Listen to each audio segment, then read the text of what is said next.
Et salut à toutes et à tous, j'espère que vous allez bien.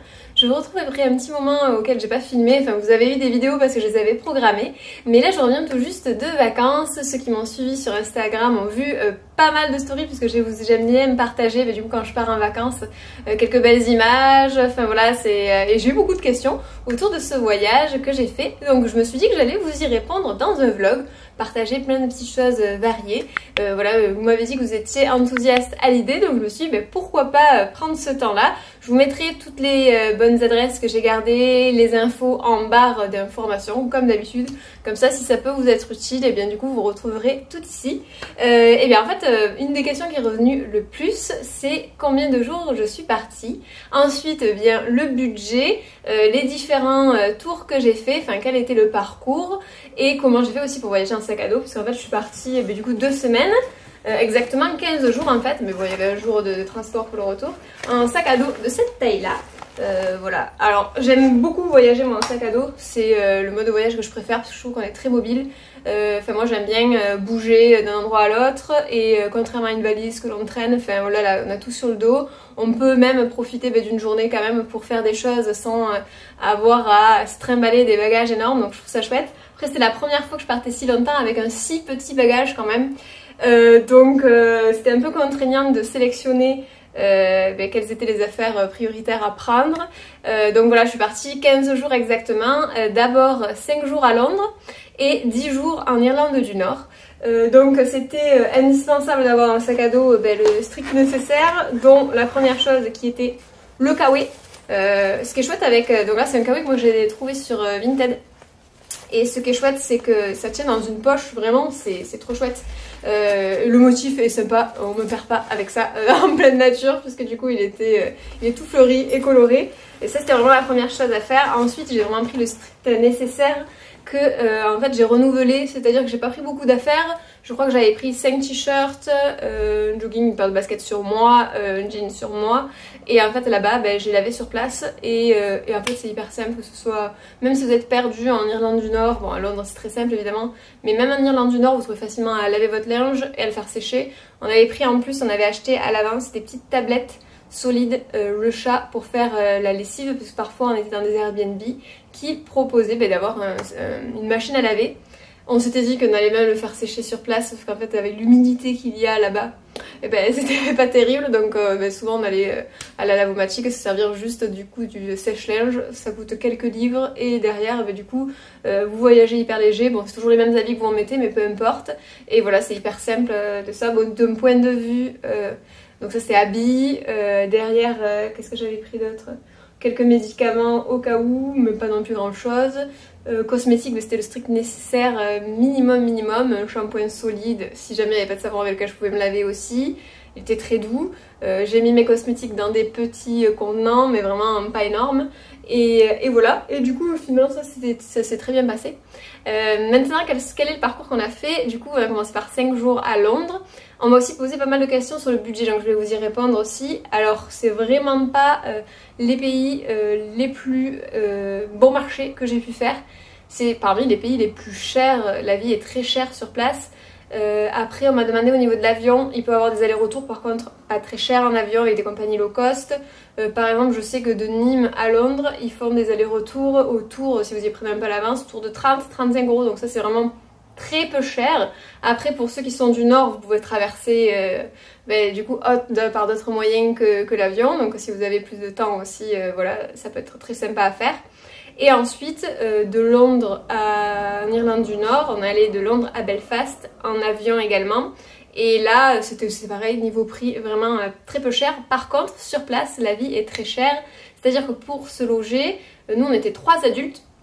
On a fait appel le plus souvent, quasiment tout le temps en fait, oui c'est ça, à des Airbnb. Une seule fois, je crois qu'on a pris une chambre...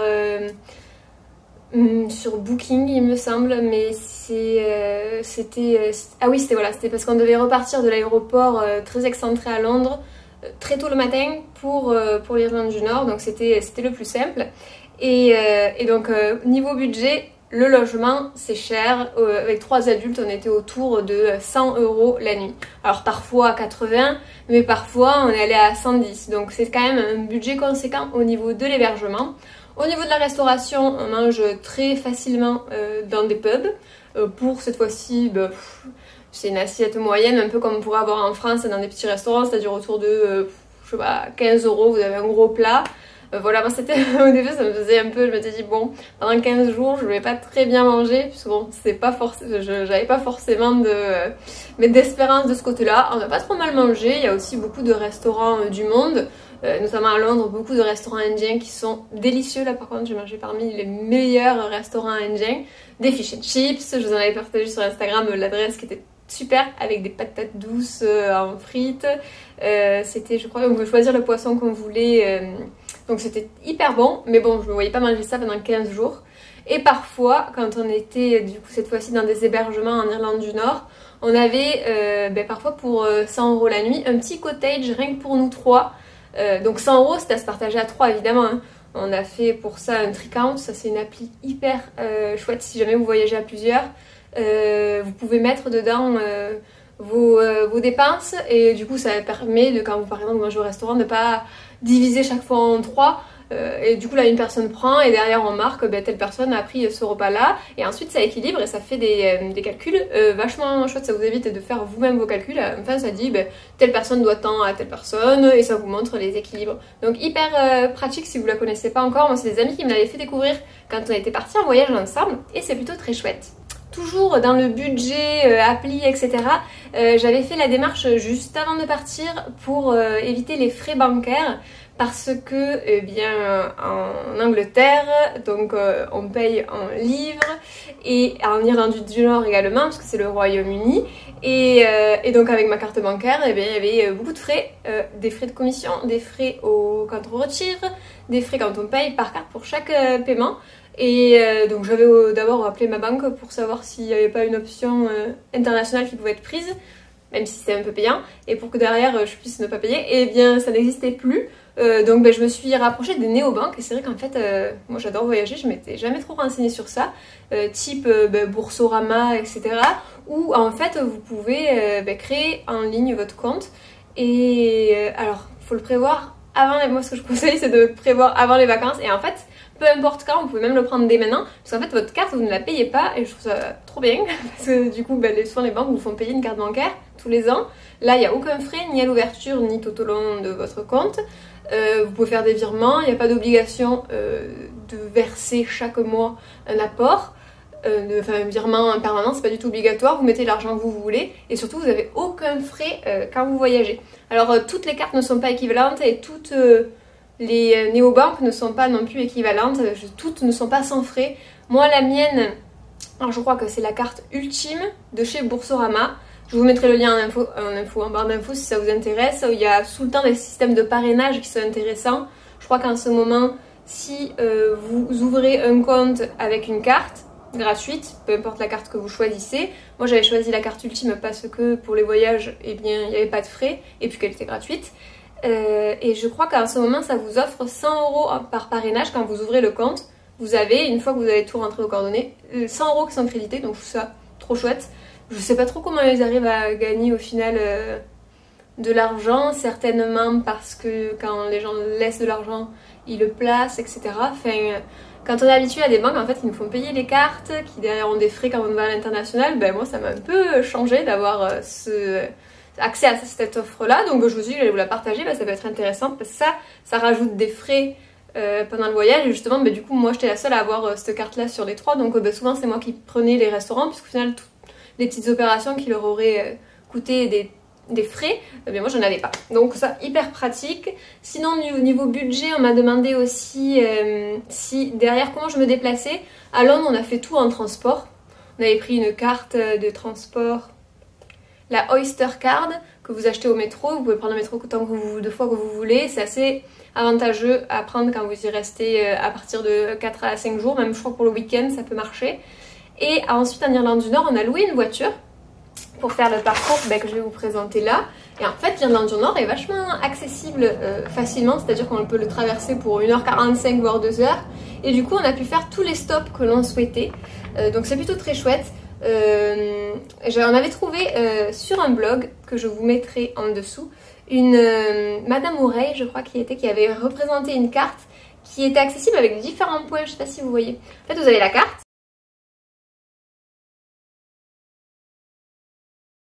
Je sais pas si c'est Google Maps ou autre, et on voyait ces points, on pouvait la télécharger et reprendre les points d'intérêt. Elle avait fait autour en fait des différents lieux de tournage de la série Game of Thrones.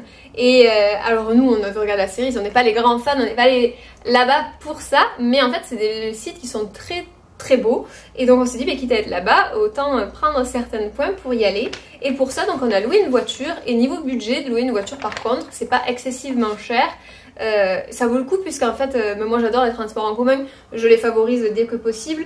Il y a certains bus qui vous emmènent sur des grands sites, par exemple la chaussée des géants, là vous avez un bus qui y va. Mais si vous voulez faire plein de petits points sur, sur la côte, etc., c'est quand même drôlement pratique.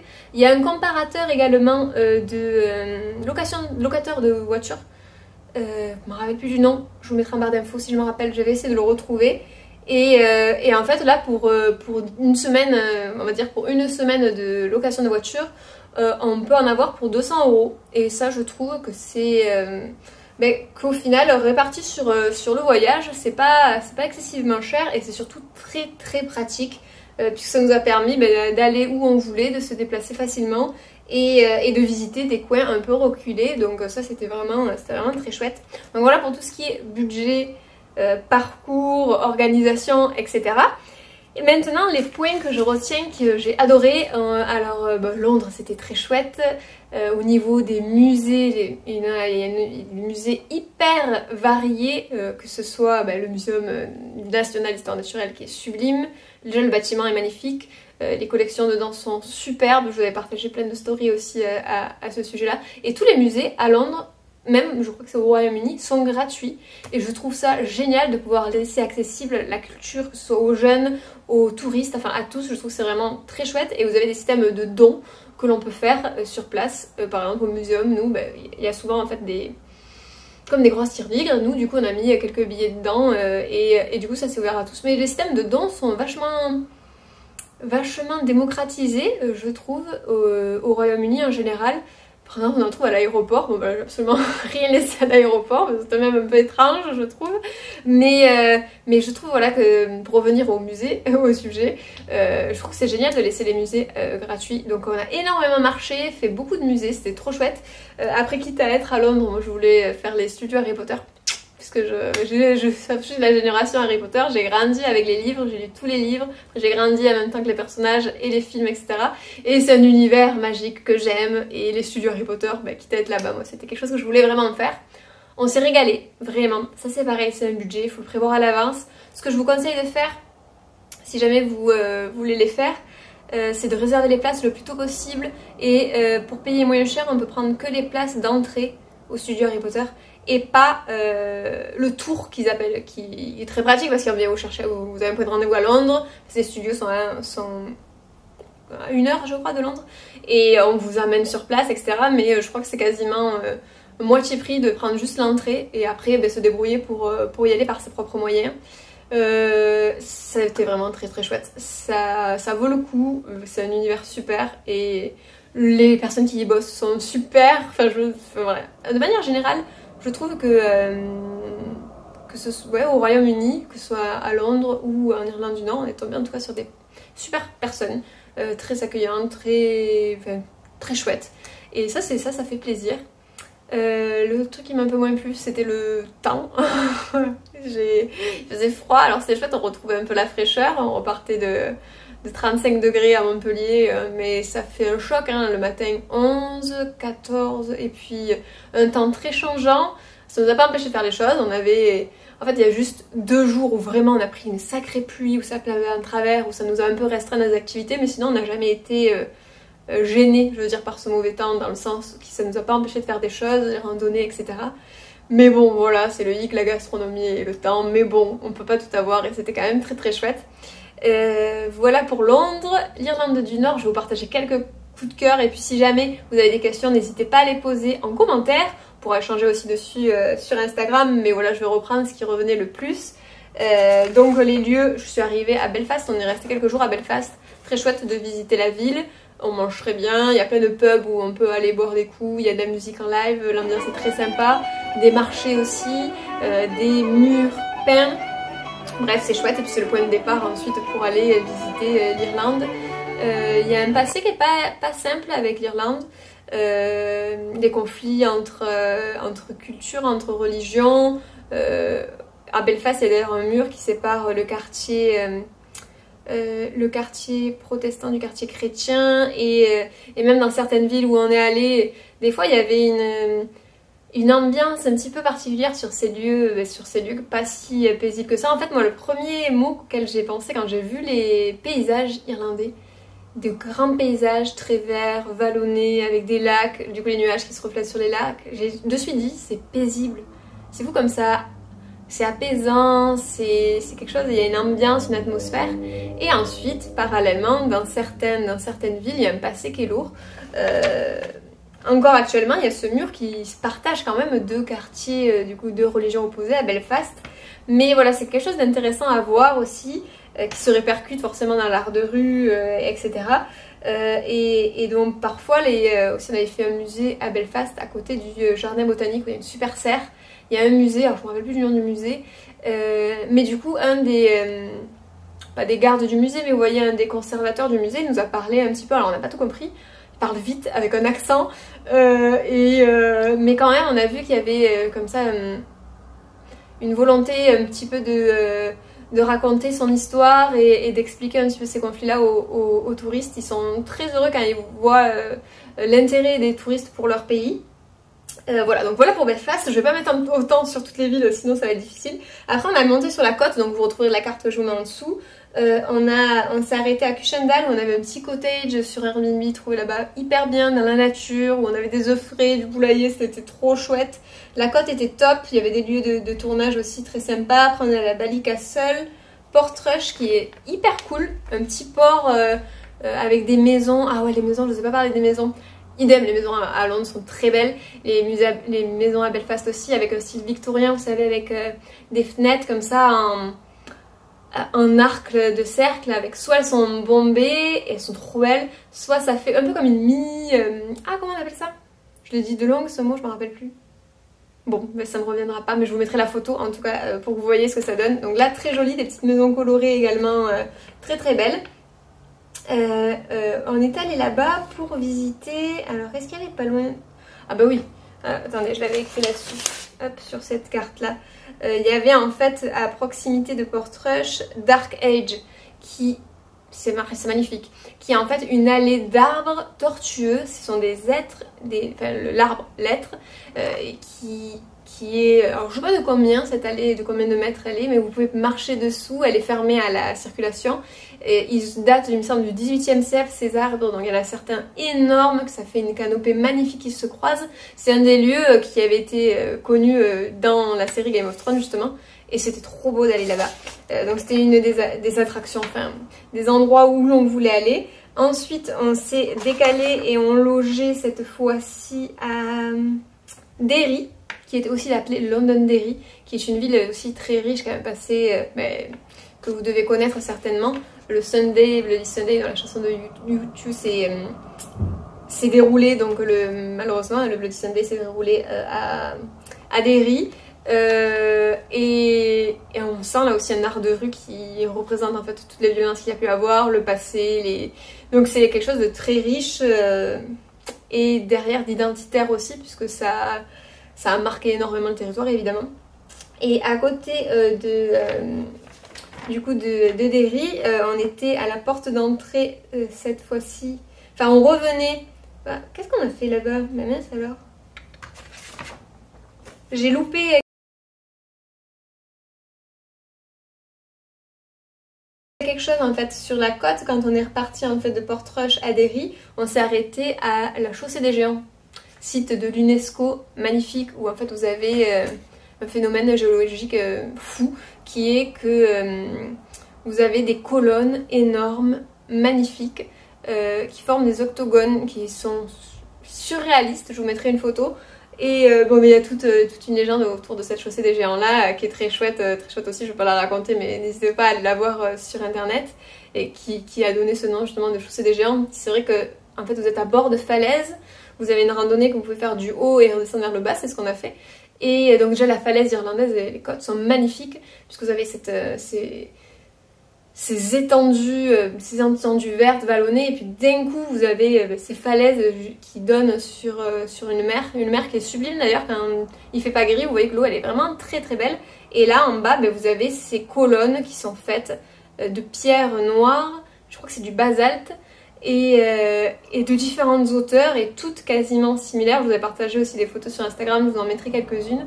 Très très chouette, un site de l'UNESCO à voir si vous allez en Irlande du Nord, vous avez le temps de passer là-haut. Superbe. Ensuite de Derry, on est allé à Enniskillen. Donc cette fois-ci, on a fait vraiment tout le tour. Hein. Derry, c'était là. Enniskillen, c'est là. Qu'est-ce qu'on a fait à Enniskillen? Enniskillen, donc je vous partagerai quelques images de ce que l'on a visité.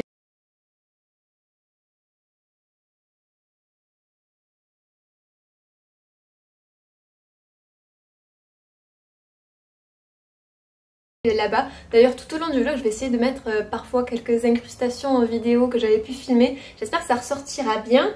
Et ensuite on s'est dirigé vers Castlewellan, Downpatrick, où il y avait des ruines d'une abbaye, Inchabbey il me semble, superbe. Enfin, au milieu de rien, vous avez ces ruines d'abbaye qui sont trop belles, et c'est aussi un des endroits qui a servi pour le tournage de Game of Thrones notamment. Et d'ailleurs ensuite on s'est rendu au château de Winterfell, qui là par contre a été un peu décevant pour moi parce que là tu vois que les studios HBO ont été très forts pour reconstituer quelque chose qui n'est pas du tout... Enfin, il y a juste une tour en fait du château, donc il n'est pas du tout, fidèle à ce que l'on voit dans la série. Enfin, sur place, c'est pas forcément ça, mais c'était très chouette d'y aller, de se balader. Il y avait le lac qui était très beau à proximité.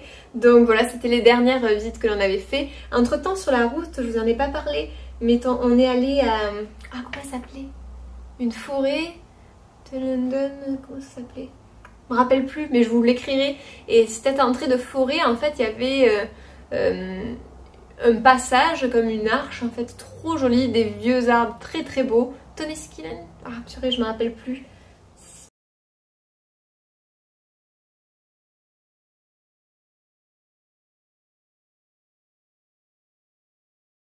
Et ensuite la dernière nuit à Belfast, on est retourné ensuite à Dublin, cette fois-ci en Irlande, en République d'Irlande. Donc le pays est séparé, hein. Il y a l'Irlande du Nord et la République d'Irlande, c'est différent vraiment. L'Irlande du Nord appartient au Royaume-Uni et du coup on est retourné cette fois-ci à Dublin. On n'a pas eu vraiment le temps de visiter, hein, c'était surtout pour repartir ensuite. Voilà, mais je trouve que 10 jours en Irlande du Nord c'est vraiment chouette. C'est quelque chose qui est très accessible, on roulait pas énormément dans la journée. On se déplaçait, on faisait au début une demi-heure de route, purée là, le plus long trajet c'était pour traverser le pays, encore c'était 2 heures, enfin vous voyez c'est vraiment pas énorme, c'est vraiment très chouette. Un voyage très sympa, des paysans, des paysages verts, des moutons, des vallées, des lacs, enfin très frais aussi, c'était vraiment chouette et assez paisible. Enfin, je reviens toujours sur ce mot, mais c'est vrai que j'ai beaucoup aimé. Je vous ai pas dit aussi à un moment donné, on a visité, on s'est rendu sur un site où il y avait des pierres, vous savez, un peu mystiques, un cercle de pierres, et sur ce chemin qui menait à ce cercle-là, il y avait, déjà le chemin était trop mignon, tout voûté avec des plantes, des gens ont laissé comme des petites offrandes, des petits cadeaux tout du long, un arbre à vœux, et je sais pas, voilà, il y a une atmosphère vraiment très chouette, je trouve, qu'on croit à ces choses-là ou qu'on n'y croit pas, un passé très riche, des coutumes, des traditions qui sont ancrées dans le pays, une musique très sympathique aussi, enfin tout était réuni, un voyage très sympa. Je sais pas si vous l'avez déjà fait, n'hésitez pas à me dire en dessous si c'est un voyage que vous comptez faire aussi, ça m'intéresse, on pourra partager autour de ça. Et donc voilà pour ça, j'espère que j'aurai répondu à vos questions, je pense que oui. J'ai repris en tout cas les premières questions que vous m'avez posées. Si vous en avez d'autres, on peut toujours échanger par la suite en commentaire ou sur Instagram. Et coucou, je reviens aujourd'hui parce que du coup j'ai vu que dans ma boîte aux lettres pendant les vacances il y avait eu plusieurs petites choses, dont notamment une enveloppe que je me suis dit qu'on allait ouvrir ensemble, hop, de cette taille là, parce que généralement, du coup j'ai vu d'où ça venait, de Greenma, et en fait vous savez c'est la marque de thé que j'aime beaucoup. Je vous ai parlé récemment d'ailleurs d'une bougie, parce qu'ils font aussi des bougies naturelles qui sentent hyper bon, que j'avais commandé la dernière fois.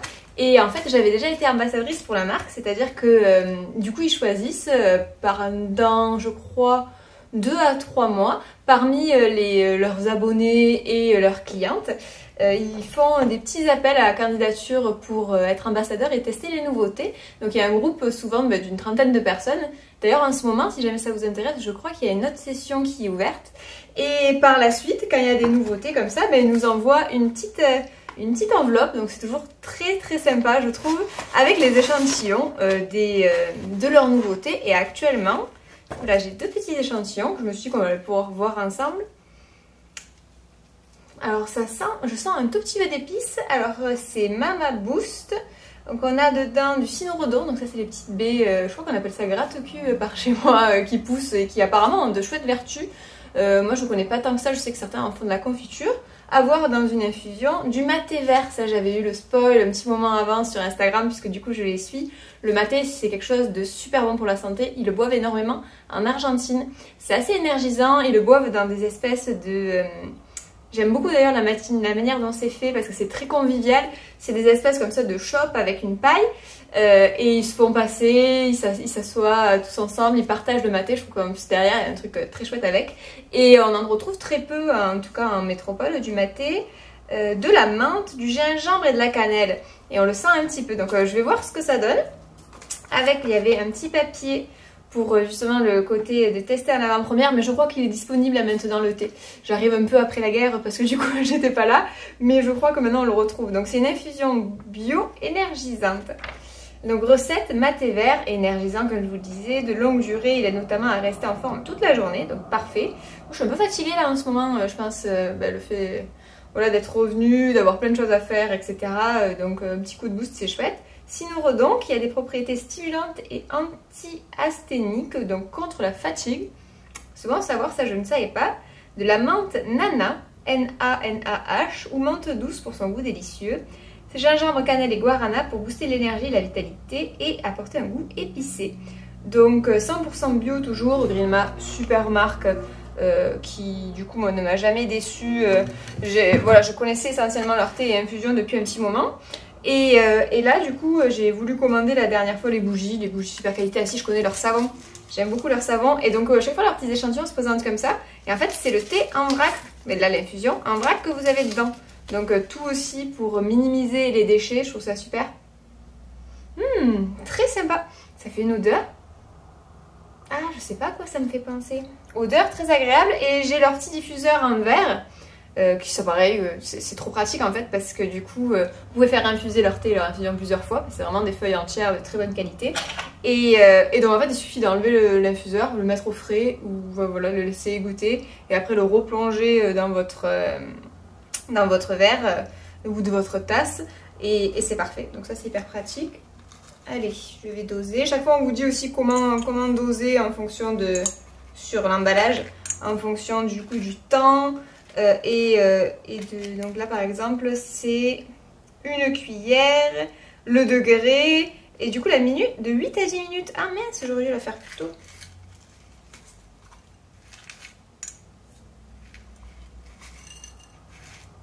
Une assiette dessous pour pas tout faire tomber, je sais que je vais en faire tomber à côté. Mais il y en a quand même pas mal dans l'échantillon. De quoi faire un bon test. Moi j'en mets tout le temps un poil plus que ce qui est écrit. Bon, voilà. Hop. Et donc ça, vous avez l'infuseur qui laisse passer. Donc en verre, il faut juste faire attention de ne pas le casser. J'avais préparé mon eau. Hop. Et comme ça, je peux continuer à vous parler pendant que ça s'infuse. Voilà, c'est trop mignon cet infuseur, je trouve, le liège. Et ce que je savais pas, c'est que quand on fait des infusions froides ou quoi, j'avais vu sur un de leurs reels Instagram, ils mettent l'infuseur entier dans une carafe. Et en fait, le liège, ça ne pourrit pas.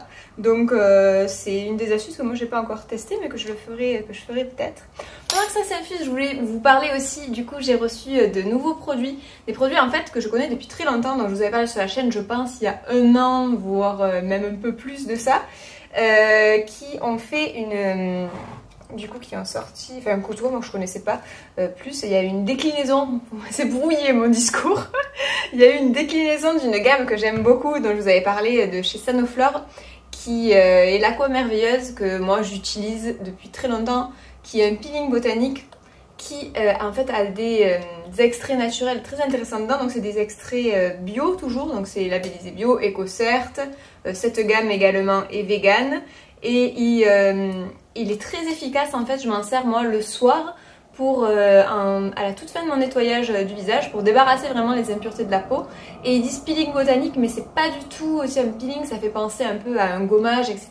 C'est très très doux et presque on peut utiliser tous les soirs. Alors moi je varie, hein. C'est plus je dirais 2 à 3 fois par soir, par semaine. Et l'odeur est tellement agréable.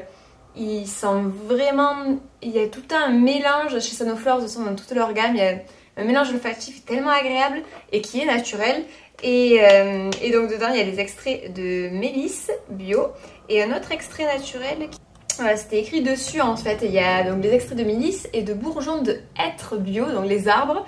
D'ailleurs les arbres, les hêtres, c'est l'allée que je vous avais parlé en Irlande. Et ce soin en fait je l'adore. J'en avais presque plus. Du coup la nouvelle version est comme ça. Ça change un peu au niveau de l'emballage. On n'a plus le petit bouchon doré que moi j'aimais bien. Mais bon, ma foi, j'ai regardé la compo, c'est exactement la même composition. D'ailleurs, très très bonne composition chez Sanoflore. Les extraits naturels que je vous parle sont en premier dans la liste. C'est-à-dire que là, quand je vais... Purée, les ingrédients, ils sont écrits méga petits. Mais en tout cas, l'extrait de mélisse apparaît direct. Et donc voilà, je sais que ça, c'est un soin qui me convient très bien. Il faut quand même penser, là, je le vois parce que du coup, on a la lumière. C'est un soin biphase et on voit biphasé qui a les huiles qui sont en haut et donc le corps gras qui remonte et l'eau en bas. Donc il suffit de mélanger très rapidement avant de le mettre sur son coton. Et moi c'est vraiment un geste que j'ai adopté et je sais que certaines de mes copines aussi l'aiment beaucoup quand on en avait parlé ensemble. C'est vraiment un soin super, je sais pas si vous le connaissez, n'hésitez pas à me dire. Et je trouve pas qu'il lisse la peau, vous voyez, mais qui permet, alors déjà l'été, moi c'est un produit indispensable dont je me sers quasiment tous les jours, en tout cas quand je suis chez moi, une fois que je me suis bien nettoyé le visage, je trouve qu'il, donc avec démaquillant, huile, produits habituels, qu'il enlève vraiment les dernières impuretés qu'on peut avoir. Et sur le coton, enfin moi ça me permet de voir que ma peau elle n'était pas tout à fait nette avant ce produit. Donc vraiment c'est quelque chose que j'adore et j'ai l'impression que le grain de peau peut être assez unifié, enfin ils disent... Je crois que c'est quelque chose qu'ils disent là-dessus. Irrégularité, police et rénové. Donc je trouve que ça porte assez bien son nom. Et donc je me suis dit pourquoi pas essayer 2 autres produits de la gamme. Puisque je viens de finir en ce moment, enfin il me reste un tout fond de mon sérum. Donc je vais tester leur sérum qui est l'Absolu Merveilleux. Qui vient apporter, donc je suis pas sur le côté français, qui vient apporter de l'éclat, un teint éclatant, une peau raffermie, donc je vous dirai ça sur la chaîne. Et donc le sérum qu'on peut appliquer matin et soir, moi le plus souvent c'est quand même le soir, des fois le matin je zappe un peu cette étape là. Et le Baume Merveilleux qui lui cette fois-ci est une crème qui est un peu plus riche et qui vient repulper la peau, donc j'ai lu beaucoup de bien. Et en ce moment en plus j'ai vu qu'il y avait un code promo sur la gamme Merveilleuse. Alors je ne sais plus exactement, je crois que c'est Evency X Merveilleuse, en tout cas je vous l'écrirai en dessous. Je crois qu'il est valable encore jusqu'à la fin du mois il me semble. Je vous mettrai les conditions en dessous, alors c'est pas un code promo qui est parrainé ou affilié avec moi, enfin voilà ça ne me prend rien du tout. Mais si ça peut vous permettre de découvrir la gamme si vous la connaissez pas et qu'elle vous tente. En tout cas, moi ce produit je peux que le recommander parce que je le connais déjà depuis pas mal de temps. Et j'utilise d'ailleurs aussi... mais cette fois-ci je ne l'ai pas encore fini mais je l'ai au cas où en recharge. Ce produit là je vous l'avais aussi présenté, c'est plus une gamme cette fois-ci chez Sanoflore qui est anti-imperfection. Donc moi ça m'arrive quasiment tous les mois les changements hormonaux, d'avoir des petits boutons ou voilà des petites imperfections et donc en fait je l'utilise de la même manière, un peu comme un tonique à la toute fin de ma routine ou au début parfois quand vraiment j'ai des zones inflammées. Et c'est un produit que je trouve très bien. C'est l'Aqua Magnifica eau de soin botanique anti-imperfection, pro fraîche et purifiée, bio toujours olfactivement. Là, c'est encore une autre identité en parfum. On sent la menthe poivrée qui est d'ailleurs très bonne pour les peaux à problème, qui est très frais. Et c'est vrai quand on l'applique, il y a un côté fraîcheur qui fait vachement bien, notamment quand on a des petites inflammations. Enfin moi je montre là parce que du coup ça m'arrive d'en avoir par ici. Même pour tout ce qui est points noirs, etc. Il est vraiment très bien. Et du coup j'ai également voulu découvrir les autres soins qui en découlent de cette gamme là, parce qu'en fait j'avais aussi un autre soin ciblé imperfection que je mets pendant cette période là que j'avais plus, donc le petit sérum merveilleux, pas merveilleux cette fois-ci, le sérum Magnifica, qui est un correcteur global anti-imperfection avec des résultats visibles dès 7 jours, et j'en avais eu écho beaucoup de bien. D'ailleurs si vous connaissez les gammes, n'hésitez pas à me dire vos retours en dessous, donc je vous dirai ça. Mais en tout cas, j'ai confiance en ces produits-là. Et le soin hydratant pour une peau matifiée, lissée et purifiée. Et en fait, moi j'ai la peau mixte. Et donc, pourquoi pas en crème de jour le matin. Je vais voir ça, voir si ça correspond à ma peau. En tout cas, ça semblait pas mal. Les ingrédients sont bien. On a toujours une synergie du coup d'actifs par gamme qui sont très intéressantes et dont les laboratoires Sanoflore sont assez... comment dire, je crois qu'il y a beaucoup de formulations qui sont brevetées et de recherche derrière. Enfin, en tout cas, je trouve que c'est des très bons produits. Et en tout cas, moi, ce sont des produits, c'est ces deux-là, pour le coup, qui me suivent depuis maintenant un peu plus d'1 an. Donc, je me suis dit, pourquoi pas là en rajouter certains produits de la routine dans mes soins, puisque du coup, j'avais besoin de renouveler certains produits, notamment ma crème du matin et mon sérum. Donc, je me suis dit, pourquoi pas. Je vous en dirai des nouvelles par ici, si cela vous intéresse. En tout cas, je trouve que c'est chouette parce que ce sont des soins botaniques avec des huiles essentielles qui sont bien recherchées, des actifs, des hydrolats à l'intérieur qui sont très ciblés en fonction du coup de leurs actifs et comment dire, de leurs propriétés. Et moi je crois beaucoup aux propriétés des plantes, donc voilà, je vous dirai de ces nouvelles là. Peut-être que en papotant mon thé s'est infusé.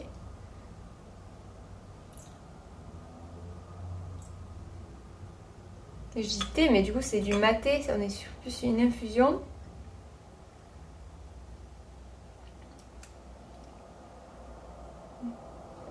Elle est très bonne.